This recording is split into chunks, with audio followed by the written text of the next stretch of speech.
Movie के start में हम एक फार्म को देखते हैं और ये फार्म जंगल के बीचों बीच होता है और यहाँ पर एक फैमिली रहती है जिसमें सिर्फ फादर और सन शामिल है। आज फादर जब अपने बेटे को आवाज देते हैं अपने बिस्तर को साफ करके, वो अपने फादर के साथ ब्रेकफास्ट करता है और इसके बाद ये लोग जंगल में शिकार के लिए निकल जाते हैं। आज ब्लेक के फादर ग्रैडी ब्लेक को पहली दफा अपने साथ शिकार करने के लिए लेकर आए हैं। वो यहाँ पर एक मशरूम को खाने लगता है, लेकिन उसके फादर उसे कहते हैं कि अगर तुमने इसे टच भी किया तो तुम इसके जहर से मर सकते हो, इसलिए तुम आगे से जब भी जंगल में आओ तुम हमेशा अपनी आंखें खुली रखना। जंगल जितना प्यारा होता है उतना ही ज्यादा खतरनाक भी। लेकिन ब्लेक अपनी फादर की बातों पर ज्यादा ध्यान नहीं दे रहा, इसलिए अब वो उसे डांटने लगते हैं। लेकिन जब उन्हें अपने पीछे एक डर नजर आता है तो वो उसका शिकार करने के लिए ब्लेक से कुछ दूर जाते हैं और उसे अपने पीछे ही रहने का कहते हैं। अब ब्लेक के फादर जब ब्लेक को अपने पीछे ही रहने का कहते हैं तो वो उनकी बात अभी भी नहीं सुनता। वो अपनी गन सीधी करता है और डियर को मारने के लिए अपने ही रास्ते पर चल पड़ता है। ब्लेक के फादर जब मुड़कर पीछे देखते हैं तो ब्लेक यहाँ पर नहीं होता। वो डियर को मारने के लिए एक अलग ही स्ट्रेटेजी यूज कर रहा है। ब्लेक को यहाँ पर एक जानवर के गुर्राने की आवाज आने लगती है और ये आवाज धीरे धीरे बढ़ती जा रही है। वो अपने चारों तरफ देखता है लेकिन उसे कोई जानवर नजर नहीं आता। अब वो समझ चुका है कि कोई खूनख्वार जानवर उसका शिकार करने वाला है और अचानक से उसके फादर उसे ढूंढते हुए यहाँ पर आ जाते हैं। मोस्ट इंटरेस्टिंगली वो ये देखते हैं कि आवाज तो दरख्तों पर से आ रही है। इसका मतलब कि जानवर जो शिकार कर रहा है वो दरख्त भी चढ़ता है, जिसकी वजह से वो अपने बेटे ब्लेक को लेकर स्नाइपर टावर में चले जाते हैं। अब ये दोनों इतना घबरा चुके हैं कि ब्लेक के फादर ग्रैडी सिर्फ अपनी गन ऊपर करके डोर की तरफ बैठ जाते हैं। यहाँ पर तेज गुर्राती हुई आवाज के साथ कोई चीज उन पर हमला करती है, लेकिन वो उन्हें नजर नहीं आती और वहां से चली जाती है। ग्रैडी उठकर अब स्नाइपर स्कोप से उसे ढूंढने लगते हैं। यहाँ पर वो एक इंसान नुमा यानी वेयरवुल्फ को अपनी स्नाइपर में देखते हैं और सीन यहाँ पर कट हो जाता है और अब मूवी 30 साल बाद प्रेजेंट टाइम में आ जाती है और ये लोग न्यूयॉर्क सिटी में रहते हैं। और यहाँ पर हम एक गर्ल जिसका नाम जिंजर है और उसके फादर ब्लेक को देखते हैं। यंग ब्लेक यहाँ पर अब बड़ा हो चुका है और उसकी एक बेटी भी है। जिंजर अपने फादर से आइसक्रीम मांगती है, लेकिन वो आइसक्रीम नहीं लेकर देना चाहते और वो अपने फादर को मस्का लगाने लगती है कि आप दुनिया के सबसे बेस्ट फादर हैं। लेकिन वो इसे ट्रांजैक्शनल यानी मस्का बोलकर आइसक्रीम लेकर देने से मना कर देते हैं और जिंजर रोड बैरियर के ऊपर चढ़ जाती है और उसके फादर ब्लेक से डांटने लगते हैं कि तुम मेरी बात क्यों नहीं सुन रही हो, और जिंजर रोना शुरू कर देती है। और जिंजर को डांटने के बाद उसके फादर उससे कहते हैं सॉरी, ये मैं नहीं था, ये सिर्फ मेरा टेम्पर था, गुस्सा था, क्योंकि तुम्हें समझाना और तुम्हारा ख्याल रखना मेरी जिम्मेदारी to keep my daughter safe. और तुम्हें पता है तुम्हारी जॉब क्या है? मेरे सर पर हाथ रख के मुझे बताओ मैं इस वक्त क्या सोच रहा हूँ। जिंजर अपने फादर के सर पर हाथ रख कर बताती है कि आप सोच रहे हैं कि आप मुझसे बेहद प्यार करते हैं, और ये लोग घर वापस चले जाते हैं। तभी यहाँ पर जिंजर की मदर शार्लेट आती है जो कि एक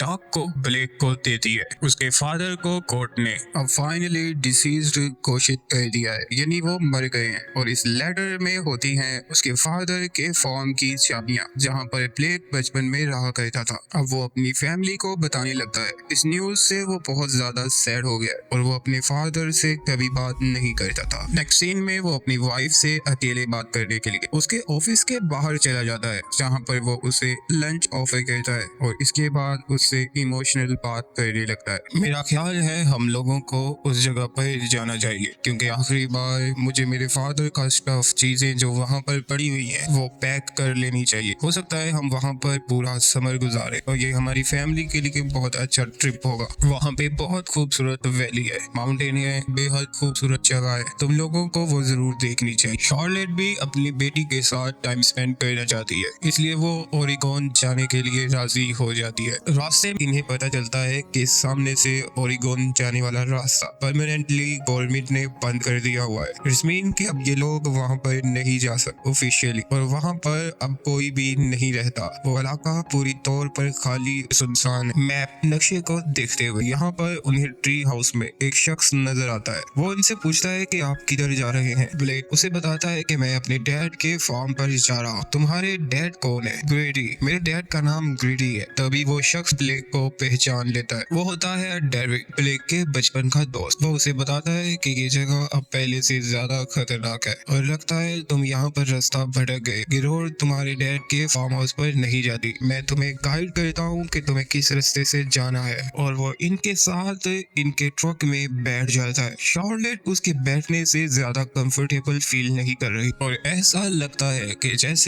जानबूझकर वो इन लोगों को डराने के लिए इस जगह के बारे में जो रूमर्स है वो बताने लगता है। लेकिन ये लोग उसे कहते हैं कि हम बहुत टफ है, हम किसी भी सिचुएशन का मुकाबला। और ये लोग आपस में बातें करते हुए रोड पर जा रहे होते हैं। ब्लेक का ध्यान रोड पर नहीं रहता और तभी उसके सामने इंसान नुमा कोई चीज आ जाती है जिसे बचाने के लिए ब्लेक ब्रेक लगाता है और उसका ट्रक रोड से नीचे, माउंटेन से नीचे की तरफ गिरने लगता है और ये ट्री की ऊंचाई पर जाकर लटक जाता है। ट्रक की राइट साइड नीचे की तरफ है जिसे खोलने पर नीचे गहरी खाई है। डेविड जो कि इस वक्त ज्यादा होश में नहीं है, वो राइट डोर को ओपन करता है और नीचे गिर जाता है। इसके बाद ब्लेक अपनी बेटी को लेफ्ट विंडो ओपन करके ट्रक के सेफ हिस्से पर चढ़ने के लिए कहता है। शार्लेट और जिंजर ट्रक की ऊपर की साइड पर चढ़ जाते हैं। ब्लेक उन्हें फॉलो करना तो चाहता है लेकिन उसे किसी जानवर के गुर्राने की आवाज आती है और वह जानवर दरख्तों पर चढ़ने लगता है। ब्लेक उससे डर कर लेफ्ट डोर को बंद कर देता है लेकिन वो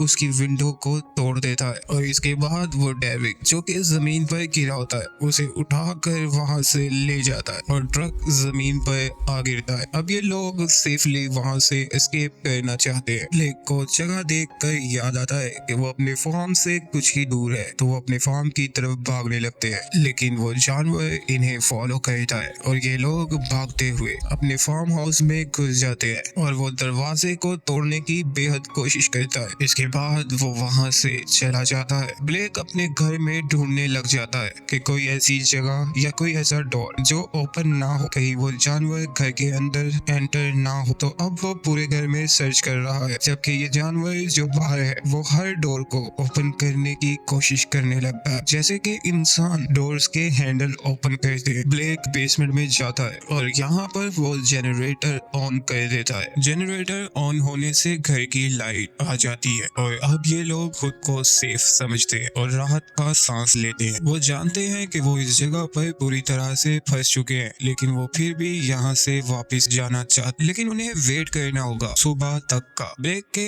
इस फार्म हाउस के दरवाजे पर और खिड़कियों पर लोहे की ग्रिल्स लगी हुई हैं। ब्लेक अपनी फैमिली को तसल्ली देता है लेकिन उसकी वाइफ उससे पूछती है कि वो क्या चीज थी जो हमारे पीछे लगी हुई है। तुम जरूर उस बारे में जानते होगे क्योंकि तुम इस जगह पर अपना बचपन गुजार चुके हो। ब्लेक उसे बताता है कि वो एक जानवर है और जानवर जैसा ही साउंड करता है लेकिन खुदा की कसम जब मैं उसे हिट करने वाला था तो मैंने उसे देख, वो दो पैरों पर खड़ा था जिस तरह कोई इंसान खड़ा होता है। तो मैं एग्जैक्टली नहीं बता सकता कि वो क्या चीज थी जो इंसान की तरह ही दिखती थी। ब्लेक यहाँ पर किसी को मदद के लिए बुलाने के लिए अपने फादर के रेडियो को यूज करने लगता है। शार्लेट को उसके फादर की पुरानी चीजों में बहुत सी कीज मिलती हैं। ब्लेक कभी रेडियो पर बात ही कर रहा होता है, उसे बहुत गंदी स्मेल में वो देखने के लिए जाता है तो उसके फादर ने यहाँ पर जानवरों को मारकर लटकाया होता है। वो इस चीज को खाने लगता है लेकिन जरा सा ही चुभाने से उसके दांत टूटकर बाहर गिर जाते हैं। शार्लेट मेडकिट लेकर आती है और ये लोग देखते हैं कि ब्लेक के राइट हैंड पर बहुत ज्यादा खून लगा होता है। यहाँ पर एक बड़ा सा कट है। ब्लेक का ख्याल है कि ये कट उसे उस टाइम लगा होगा जब उस जानवर ने ट्रक की विंडो को तोड़ा था लेकिन शार्लेट उससे कहती है कि मुझे ऐसा नहीं लगता कि ये गिलास से कटा हुआ है। अब नेक्स्ट सीन में हम देखते हैं कि ब्लेक डोर को खुलने से रोकने के लिए उसके सामने अलमारी लगाकर वहां पर कील ठोकना चाहता है लेकिन उसका राइट हैंड उसका साथ नहीं दे रहा जिससे वो हैमर को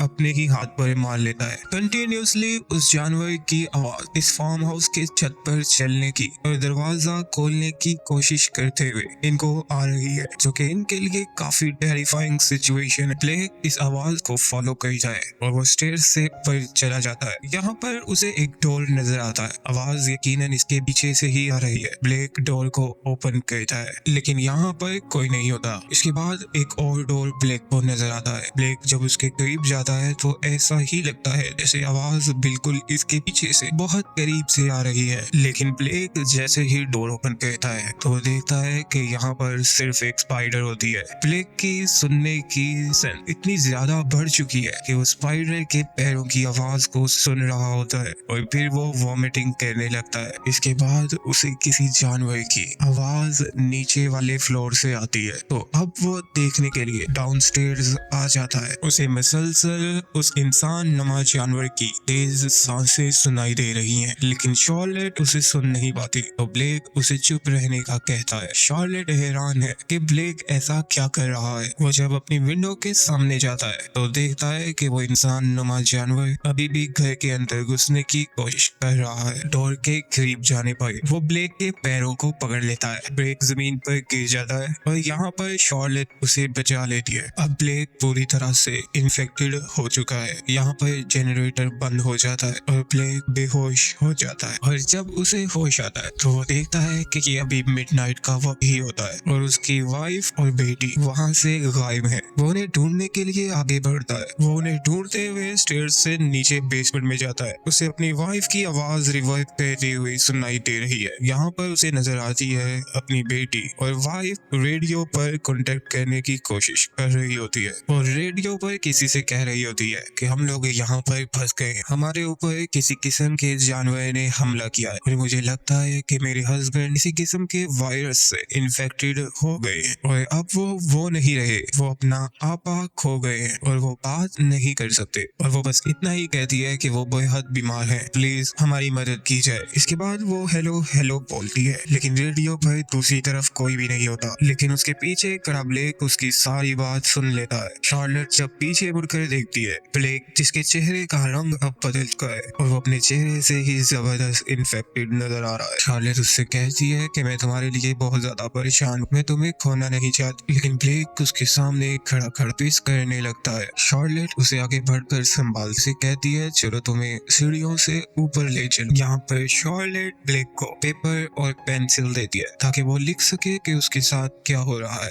इट्स मीन कि वो अब बिल्कुल ब्लेक जो भी बोलने की कोशिश करता है उसे समझ नहीं सकती, और ब्लेक यहाँ पर लिखता है डाइंग, यानी मैं मर रहा हूँ। शार्लेट काफी इमोशनल हो जाती है और इसे रिप्लाई करती है, नहीं ब्लेक, तुम मर नहीं रहे, तुम सिर्फ बीमार हो। तुम्हारी डॉटर को मैं तुम्हारे बगैर ये नहीं कर सकती। मैं तुम्हें एक बात कहना चाहती, मैं तुमसे बेहद प्यार करती। लेकिन जब कैमरा एंगल चेंज होता है और हमें ब्लेक की तरफ से शार्लेट को दिखाया जाता है, शार्लेट की वॉइस ब्लेक के कानों में जबरदस्त रिवाइव कर रही होती है और उसका विजन उसे एक्स्ट्रा कलर्स शो कर रहा है और ब्लेक मुसलसल शार्लेट साथ बात कर रहा होता है। लेकिन जब कैमरा एंगल दोबारा से शार्लेट पे जाता है तो हम देखते हैं कि ब्लेक जो कुछ बोल रहा है उसकी कुछ भी समझ शार्लेट को नहीं आ रही। यहाँ पर ब्लेक की बेटी आकर उससे बात करती है, लेकिन वो उसके साथ भी बात नहीं कर पाता। वो उठकर बैठ जाता है, तभी उसका ब्लड के राइट हैंड से दोबारा बहता हुआ नजर आता है। शार्लेट शर्ट ऊपर करके जख्म को देखना चाहती है, लेकिन यहाँ पर होते हैं बहुत ज्यादा बात और जख्म सही होने की बजाय पूरी तरह से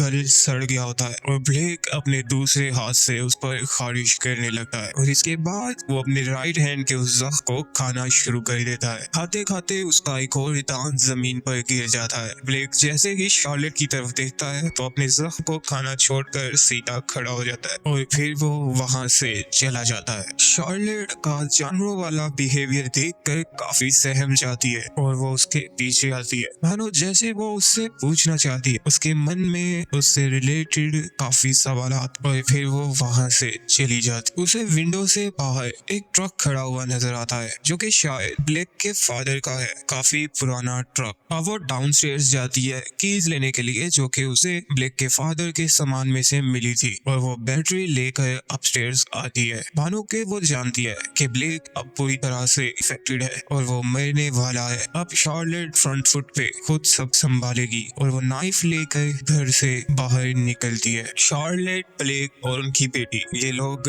डरे सहमे हुए से घर से बाहर निकलते हैं। इनके पास खुद को प्रोटेक्ट करने के लिए शार्लेट के हाथ में सिर्फ एक नाइफ है, लेकिन ब्लेक ने अपने लेफ्ट हैंड में बैटरी उठा रखी है। अब ये लोग तेजी से भागते हुए ट्रक के पास जाते हैं और शार्लेट ब्लेक को ट्रक में बैठा देती है, और जब वो पीछे मुड़कर देखती है तो वो इंसान नुमा जानवर इनके घर की छत पर खड़ा इन्हें देख रहा होता है। शार्लेट जल्दी से गाड़ी का बोनेट ओपन करती है और उसके साथ एक्स्ट्रा बेड बैटरी लगा देती है। जिंजर जब फ्रंट सीट से अपने फादर की तरफ देखती है तो उनका चेहरा आधे से ज्यादा इंसान नुमा जानवर जैसा लग रहा होता है। जिंजर की तो सांसें ही अब रुक चुकी हैं। ब्लेक ऐसा फील कर रहा, उसकी सेंसेस अब इतनी बढ़ चुकी हैं कि वो फील कर रहा है कि वुल्फमैन शार्लेट के करीब आ रहा है। शार्लेट जल्दी से ट्रक को स्टार्ट करने लगती है, लेकिन वो जल्दी में अपना डोर ओपन छोड़ देती है और ट्रक कुछ देर के बाद स्टार्ट हो जाता है। अब शार्लेट एक्स्ट्रा बैटरी उतार कर वापस ट्रक में आकर बैठती है। तो जब वो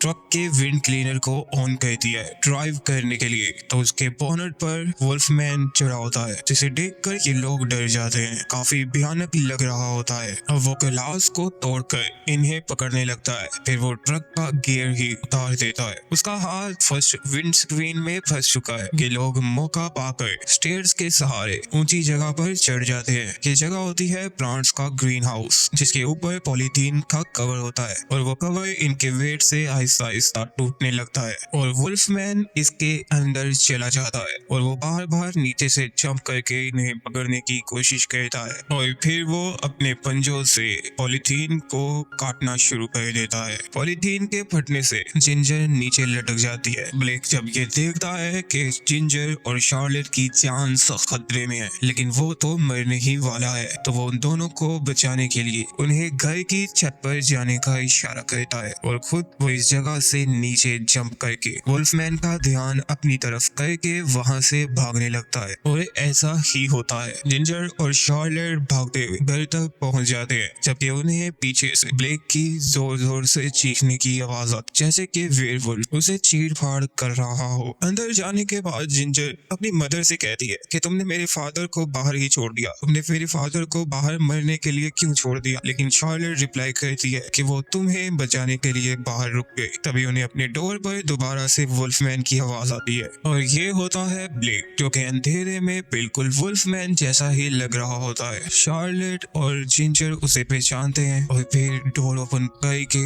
उसे घर के अंदर आने देते हैं और वो घर में आ जाता है। जिंजर अपने फादर को देखने के लिए जाती है, उससे उनकी तकलीफ बिल्कुल बर्दाश्त नहीं हो रही और वो अपने फादर के सर पर हाथ रख के उनसे कहती है कि क्या आज मैं आपको बताऊं आप क्या सोच रहे हैं। फिर वही सेम लाइन दोहराती है, आप सोच रहे हैं कि आप इससे बहुत प्यार करते हैं। लेकिन जब कैमरा एंगल ब्लेक की तरफ से पड़ता है और वो जो देख रहा है वो हमें दिखाया जाता है, तो उसे अपनी बेटी की बातों की बिल्कुल समझ नहीं आ रही। उसे उसका चेहरा अजीब सा, आंखें चमकती हुई और उसकी आवाज उसके सर में जोरदार महसूस होती है। वो कहती है, डैडी क्या आप ठीक हैं? I love you so much. और दूसरे ही पल ब्लेक अब पूरी तरह से वुल्फमैन में बदल जाता है और जब वो वॉमिटिंग करता है तो उसके पेट से दूसरे वुल्फमैन के जिस्म के हिस्से निकलते हैं। इसका मतलब उसी ने ही अभी दूसरे वुल्फमैन को खा लिया था और अब वो अपनी फैमिली पर अटैक करने लगता है। वो टेबल पर चढ़ जाता है और शार्लेट पर जंप कर देता है, लेकिन फिर वो थोड़ा सा होश में आ जाता है और फिर वहां से चला जाता है और अब वो घर से बाहर जाना चाहता है ताकि उसकी फैमिली, उसकी वाइफ और डॉटर उससे महफूज रह सके। जैसे ही वो डोर ओपन करता है तो पहले वाला वुल्फमैन उस पर अटैक कर देता है। शार्लेट उसकी कमर पर नाइफ मारती है और फिर वहां से भाग जाती है। वो जिंजर को एक कमरे में लॉक कर देती है और अब वो खुद इस वुल्फमैन का सामना करना चाहती है, जबकि उसी समय उसके सामने ब्लेक आ जाता है और ये दोनों आपस में ही लड़ने लगते हैं। काफी समय तक लड़ने के बाद ब्लेक एक दफा फिर बेहोश हो जाता है और अब शार्लेट, जो कि अकेली रह गई है, वुल्फमैन शार्लेट पर हमला कर देता है। इतनी देर में ब्लेक पीछे से दोबारा आ जाता है और वो वुल्फमैन की नेक को काट कर वहां से मांस उतार देता है और वुल्फमैन यहाँ पर मर जाता है। और जब ब्लेक उसकी बॉडी को गौर से देखता है तो वो क्या देखता है कि ये होते हैं उसके अपने फादर ग्रेडी, जो कि हमारी कहानी के स्टार्ट में वुल्फमैन को सर्च कर रहे होते हैं। और अब हमें पता चलता है ब्लेक जब उन्हें छोड़कर न्यूयॉर्क चला गया था और उसके फादर पीछे अकेले रह गए थे, वो यहाँ पर उनसे पहले मौजूद वुल्फमैन का शिकार बने और फिर वो खुद वुल्फमैन में चेंज हो गए। अब अपने फादर को वुल्फमैन और मरा हुआ देखकर ब्लेक अपनी फैमिली को बचाने के लिए घर से बाहर चला जाता है और बाहर जाकर वो जमीन पर गिर जाता है। उसकी हड्डियां चटकने लगती हैं और अब वो पूरी तरह से वुल्फमैन में में तब्दील होना स्टार्ट हो जाता है और इसके बाद वो खड़े होकर जंगल की तरफ देखता है, भेड़िए की आवाज निकालता है और वहां से चला जाता है। और दूसरी तरफ ब्लेक की डॉटर जिंजर अपनी मदर शार्लेट से पूछती है कि ये कौन है जिसने मेरे फादर को बीमार कर दिया है, जिस पर शार्लेट उसे बताती है कि ये तुम्हारे फादर ब्लेक के डैड है। बहुत अरसा पहले वो जंगल में खो गए थे और इसी वजह से ब्लेक न्यूयॉर्क चला गया था। हर कोई समझता था कि वो मर गए हैं, लेकिन वो मिसिंग थे और कोर्ट ने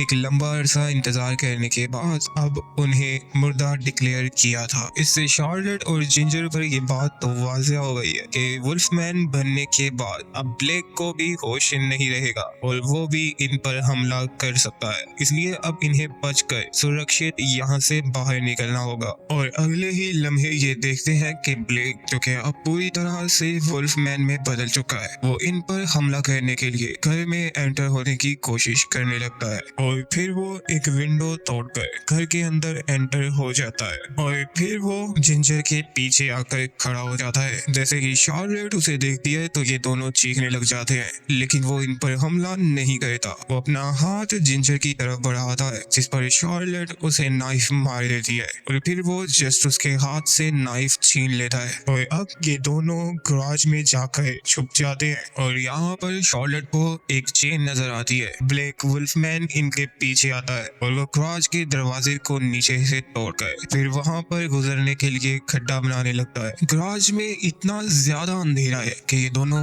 उसे देख नहीं पा रहे और बाहर बहुत तेज आवाज के साथ हवा चल रही है। अब ये लोग सहमे हुए एक जगह पर चुप करके बैठ जाते हैं अपनी किस्मत के भरोसे। और जैसे ही यहाँ पर कैमरा एंगल चेंज होता है और हमें ब्लेक वुल्फमैन की आईज से विजन नजर आता है, तो वो इन लोगों के बिल्कुल सामने ही खड़ा होता है और इन्हें देख रहा होता है। जबकि विजन वापस से इन लोगों की तरफ आता है तो हमें दोबारा से कुछ दिखाई नहीं देता। ब्लेक वुल्फमैन थोड़ा सा आगे बढ़ता है तो उसका पैर एक ट्रैप में फंस जाता है। शार्लेट लाइट ऑन करती है और ब्लेक को देखती है कि वही चेन थी, वही ट्रैप था जो कि शार्लेट को अभी यहाँ पर मिला था। इसीलिए उसने उस ट्रैप को अपने सामने लगाकर उसी के पास बैठ गई थी। अब ब्लेक जब उसके पीछे भागता है तो उसका पैर ट्रैप में फंस चुका है, तो वो यहाँ पर फंस जाता है और फिर वो ऊंची ऊंची वुल्फ की तरह गुर्राने लगता है और अपने पैर को काटना शुरू कर देता है। अब शार्लेट और जिंजर घर में वापस जाने की बजाय जंगल में दूर भागने लगते हैं। वो चाहते हैं कि रोड पर पहुंचकर वो मदद हासिल कर सके। ब्लैक वुल्फ अपने पैर को काटने के बाद रेंगता हुआ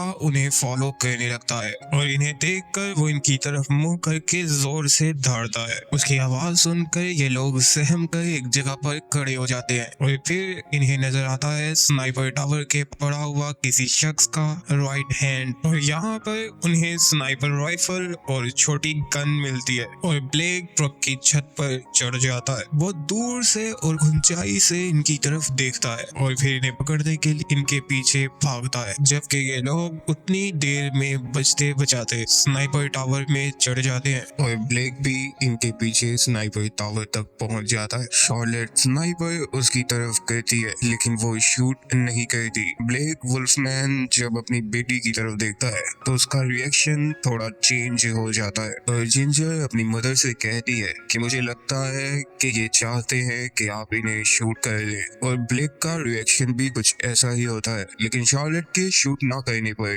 वो गुस्से से दरवाजा खोलता है और फिर शार्लेट उसे शूट कर देती है। वो इनसे दूर जाकर गिरता है और मरने ही वाला होता है। जिंजर उसके करीब जाती है और एक बार फिर उसके सिर पर हाथ रख कर, लेकिन इस बार वो कुछ नहीं कहती और ब्लेक मर जाता है। अब सुबह का वक्त हो जाता है और ये लोग ब्लेक को वहीं छोड़कर जंगल से बाहर निकल जाते हैं। और दोस्तों, यहाँ पे हमारी मूवी की कहानी खत्म हो जाती है।